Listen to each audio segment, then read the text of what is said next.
Hi everyone! Welcome back to the Support the Spectrum channel. Today we're going to be talking about how you can support your non-speaking learner through their language acquisition journey and how can you get them talking right now. If you're new here, welcome to the channel. My name is Ryann Sutera. I'm a neurodiversity affirming speech language pathologist with 5 years of experience working in autism support schools, working in private clinics, giving consultations, making content about neurodiversity affirming care, support, advocacy, and the science behind neurodiversity affirming practices and why you should perform them. Today's video is based on the 12th video I ever made online. Here it is.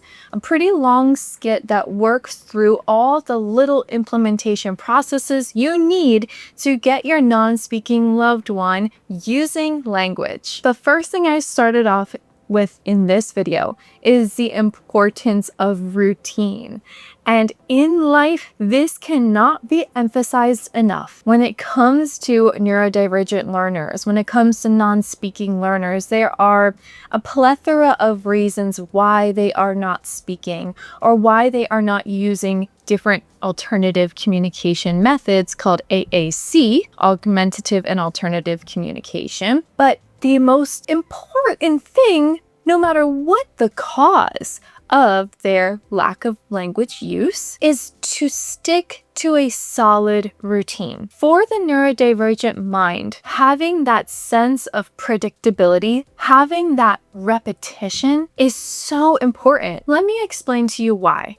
Let's say you are a non-speaking person, you have a rich inner mind, you receptively understand a lot of language, but you are not expressing language and you are not using a communication system to express language either. You are able to get through your day understanding certain phrases or seeing visuals, gestures, whatever. People are able to shuffle you throughout your day and schedule, and your schedule is crazy. It changes every day. You don't know what to expect. Now, imagine you are put into a scenario where you wake up, you have a visual schedule there. You know how every chunk of your day is going to go, and with every chunk of your day, there is simple, consistent visual language grouped in with each activity. So by the third week of you being exposed to the same visual schedule, being exposed to the same simple and consistent language, and being modeled that language on a communication device, now you are able to independently navigate that language. You are able to place it into the proper context. You have a richer understanding of not only what that language receptively means, but how you are able to expressively use it. Do you understand the value of that? Really, for a non-speaking person, this is the easiest way to get them exposed to language that is functional and applicable to their life. So, life can be very unpredictable. This is an obvious thing. You are not expected to have a military style routine every day, but as much as you can, having that visual schedule, whether that's using an app or a tablet, something that that person can see visually, wake up, brush teeth, eat breakfast, pack up, get dressed, whatever the case, each step of their routine, even if they're able to physically mark that it is completed, that is an amazing strategy. And using an application or a tablet might be the most accessible thing because you can easily make changes to it, program it to add a certain activity in or take a certain activity out. And that's a great language opportunity for them as well. Saying, add it, play date with Rebecca. Oh, this was canceled. Canceled, take out the school event that got rained out or whatever. These are just examples. Of course, if apps, computers, tablets are not accessible to you, makes total sense. They can be expensive. You can use a good old paper laminated visual schedule. It's a little hard to edit, add, take things out, but it's still totally doable. Oh yes, whiteboards. Whiteboards are a great visual schedule.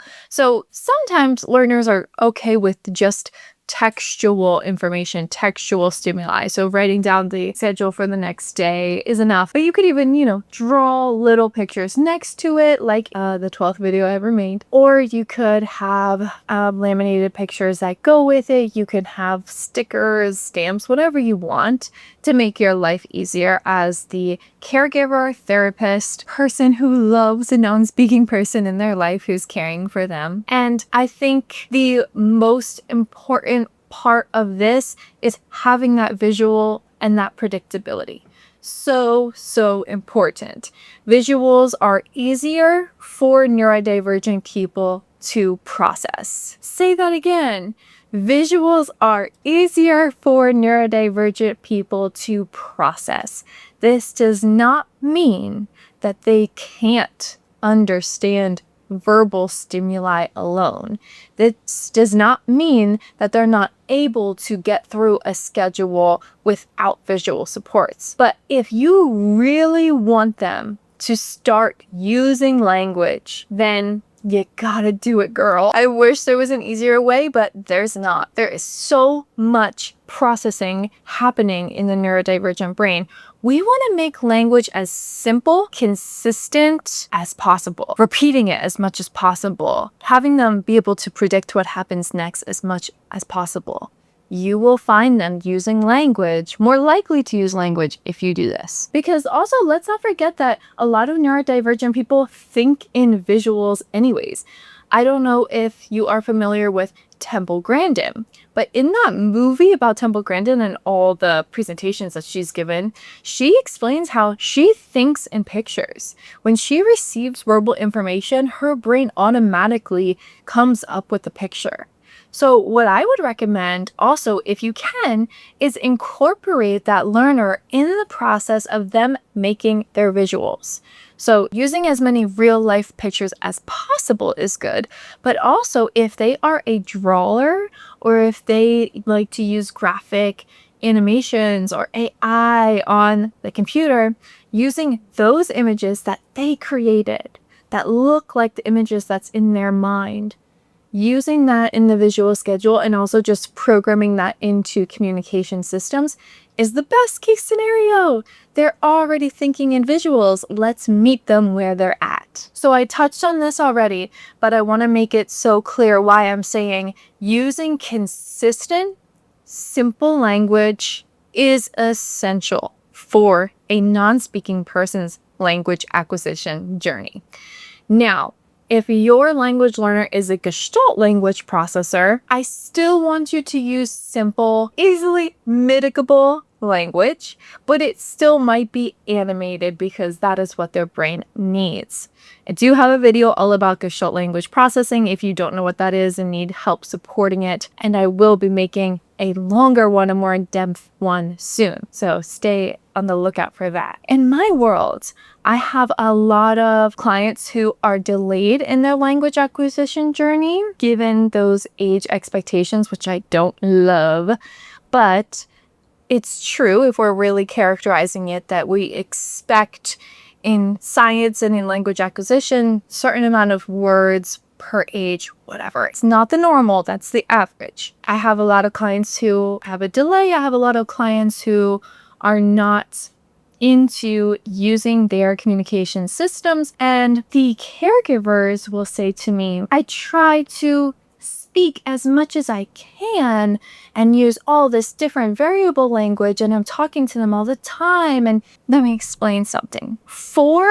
neurotypical language learners, this is a pretty good strategy. Using consistent language and repeating is still good for neurotypical language learners, but it is true that exposing young learners to variable language, as many vocab words as possible, telling them stories, these can be really, really helpful things for that growing mind. But when we're talking about someone who is neurodivergent and someone who is most likely receiving language but not expressing language, you want to keep it simple.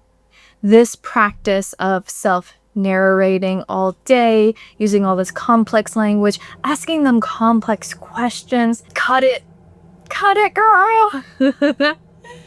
It's just not appropriate. it's not going to get them jump starting a language the way you think it is. I'm not saying to avoid it altogether. I think it's very nice, but self-narrate in a simple way.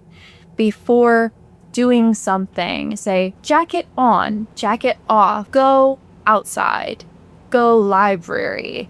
Keeping that language consistent, simple, so it's easier for them to process. Using visuals, so it's easier for them to process. Do you understand? It's just not accessible for most neurodivergent non-speaking learners or disabled non-speaking learners to receive all that information. Now, one thing that I love about the video that I made back in the day is that I emphasized that making mistakes is perfectly okay. And this could not be more true.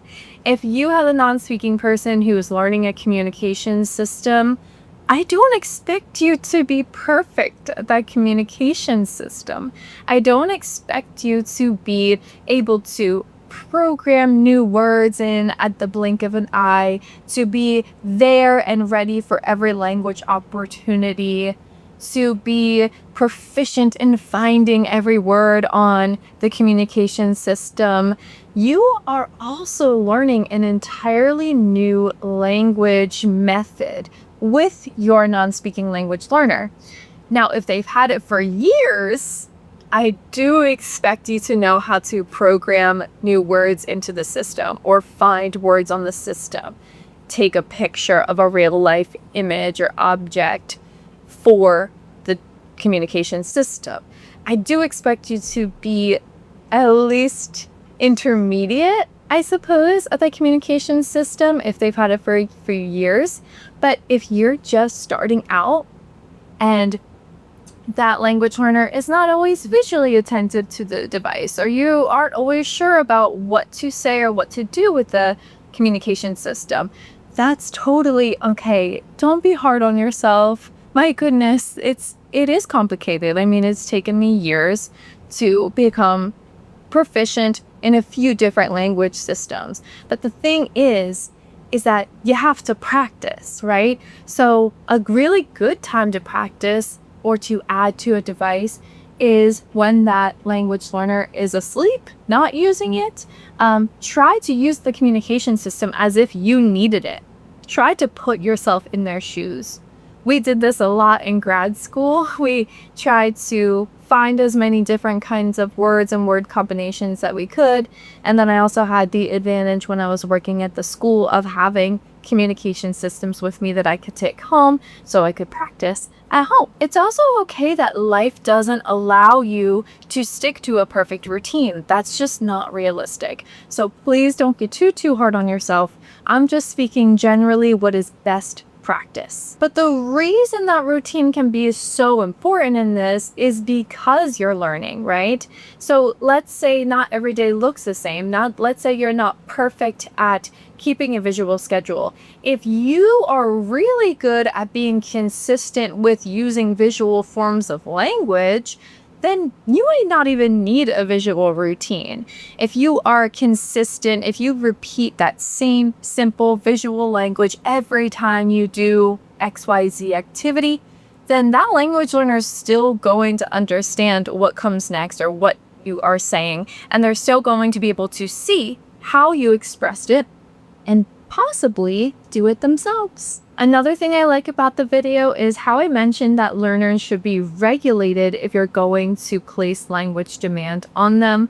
This is really important. We do not want to place language demand on someone who is dysregulated or someone who has not at least attempted using that language before independently. I have a whole video on language demand. It's really important. It's really informative. Please check that out. But just give you a brief synopsis, you should not be placing language demand on any non-speaking language learner or any language learner at all that you have not seen them at least attempt independently after several models. You should be modeling language without expectations that that person is going to use that language. I also like how I mentioned the importance of waiting. Oh my goodness, guys. Waiting is so hard, especially when you are a person who wants to help, who wants to assist, which is the case for most therapy professionals. I would say it's the case for most caregivers. You have that nature, that spirit where if somebody is struggling with something, you want to help. But the difference is, I should say, there is a difference between struggling and processing. And when you start getting really into this, you will be able to see the difference in your learner. If somebody is really struggling, perhaps they have some kind of apraxia or dyspraxia and their body is not listening to their brain and they're struggling, you know they're trying to communicate something, you absolutely want to help them. You want to model the language you think they're trying to say, because that is something motoric that is a disability. So of course, assist. But if we're talking about somebody who is just simply processing, give them the time to do that. Neurodivergent people that I work with, I give them at least 30 to 60 seconds of processing time. So what this means is, let's say I've created an opportunity for them to use language. I've created language demand. I will put their communication system in front of them and wait 30 to 60 seconds for them to attempt to express. And they might not do it, but at least I gave them the processing time to do it. And most of the time they do, if I've modeled language without expectations for a while. But there's also the case of nothing to do with language, where we're just allowing people processing time because they deserve processing time as a neurodivergent person. Let's say we're all done with an activity and I model all done. Let's go inside. I model that language. I use the visual language with their communication system, and I'm going to sit and wait for at least 30 to 60 seconds. I'm going to presume competence, presume that that person knows exactly what I'm trying to communicate to them, exactly what the expectation is for them, but they just need processing time to finish the thought they were thinking, look at the visual language, transition from one thing to another. That's so important. Please, please allow your learners to be as independent as possible. If you have the time, of course, sometimes you're in a rush and you don't. But if you do have the time, give them the autonomy and the respect of independence. I like how I mentioned that you should be updating communication systems as that person grows, as they have new interests, as they create things. You want to add real life pictures. You want to add the pictures that maybe they draw or look up or love. You want to add their favorite things, their favorite sounds. That's really important. And the reason behind this is because we want them to realize their communication devices are their inner voice. So this is where a lot of people go wrong. They think that modeling language is this strict routine of any time that that person is seeing or doing something, showing them the language for it. And that is a great modeling strategy. But if somebody is really pushing away their device, they're really not using it, maybe it's been years that they've had a device, but they don't care to use it at all, that is because they don't see that item as their inner voice. It doesn't reflect their inner voice. It doesn't have their favorite things in it. It doesn't have their favorite sounds in it. It doesn't have any pictures that they recognize in it. So this is so important. You need to make sure that their system represents who they are inside. And one major way of doing this is knowing your learner and truly representing what they're thinking, even if it's uncomfortable, even if it's unsavory. I have an adult learner who performs adult behaviors. It's not ideal for that to happen when we're in therapy, right? But if it does happen, I model that language. I need alone time every single time. That person doesn't want anybody there with them while they're doing their adult behavior. I'll say, I need alone time. Go away. So I am assuming, right? So that's a dangerous slippery slope too. but I just am giving you an example of I'm trying to truly represent what they're thinking. I'm not trying to change them. I'm just trying to match what is in their inner mind with their communication system so that they see their communication system as an extension of their voice. Now, this is about the last thing we're going to talk about today. Thank you so much for sticking with me. What I don't like about the video that I made, I said in the video that you should be giving intermittent praise for that language learner using language. There's nothing wrong with the intermittent part. Praise is not actually something that you want to use with neurodivergent individuals. Let me give you an example of praise versus encouragement. Here is praise. Oh my gosh. Yay! You did it! That's so amazing! Oh my gosh, you used your words. I'm so happy. There are a few things wrong with praise, that kind of praise. Number one, it's way too energetic. Neurodivergent people are so quick to be hyper aroused. That level of energy might actually push them away from that behavior rather than encourage it. Number two, we're complimenting them on the behavior that they did rather than the effort they put in.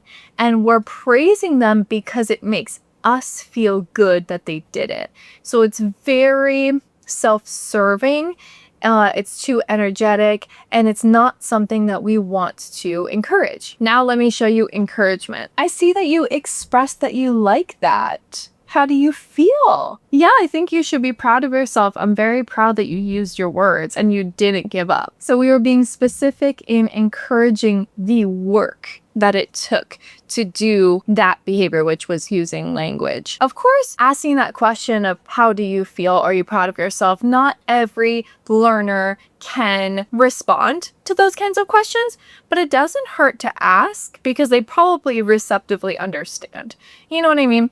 So you don't need to expect a response from them, but you do want to encourage them feeling proud of themselves, encourage the fact that they didn't give up and how much you appreciate their hard work, and the encouragement was calm. The thing I will stick behind when it comes to saying intermittent praise, intermittent encouragement is good because we know from a bunch of behavioral studies that intermittent encouragement is the best way to get something to stick. If you're encouraging something every single time they perform it, the brain kind of almost pushes it away.